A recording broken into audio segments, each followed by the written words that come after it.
कहा, हे पिता, इन्हें क्षमा कर, क्योंकि ये नहीं जानते कि क्या कर रहे हैं। और उन्होंने चिट्ठियां डालकर उसके कपड़े बांट लिए। भीड़ हंसी, लेकिन क्लौडिया के रोंगटे खड़े हो गए। स्वप्न में भी उसने यही करुणा देखी थी, वही चेहरा जो पीड़ा सह रहा था लेकिन घृणा नहीं कर रहा था। दूसरा वचन एक चोर के लिए था जो उसके दाहिने क्रूस पर लटका था। मुझे याद रखना जब तू अपने राज्य में आएगा, यीशु ने मुड़कर कहा, आज ही तू मेरे साथ स्वर्ग में होगा।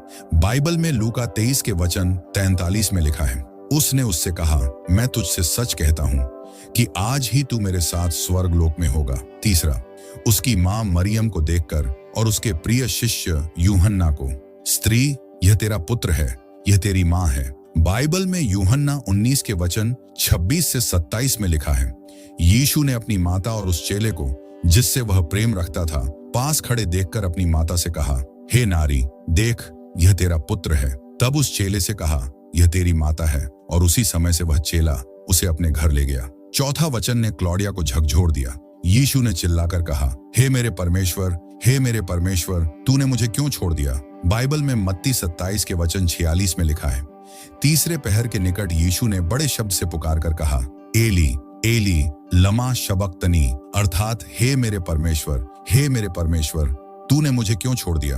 भजन 22 के शब्द ठीक वैसे ही जैसे स्वप्न में गूंजे थे।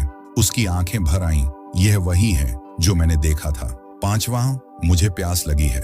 बाइबल में यूहन्ना 19 के वचन 28 में लिखा है, इसके बाद यीशु ने यह जानकर कि अब सब कुछ हो चुका, इसलिए कि पवित्र शास्त्र की बात पूरी हो, कहा, मैं प्यासा हूं। छठा, एक लंबी गहरी सांस के बाद समाप्त हो गया। बाइबल में यूहन्ना 19 के वचन 30 में लिखा है, जब यीशु ने वह सिरका लिया तो कहा, पूरा हुआ, और सिर झुकाकर प्राण त्याग दिए। सातवां, अंतिम, शांत लेकिन विजयी, हे पिता, मैं अपना आत्मा तेरे हाथों में सौंपता हूं। और फिर अंधेरा। बाइबल में लूका 23 के वचन 46 में लिखा है, और यीशु ने बड़े शब्द से पुकार कर कहा, हे पिता, मैं अपनी आत्मा तेरे हाथों में सौंपता हूं। और यह कहकर प्राण छोड़ दिए।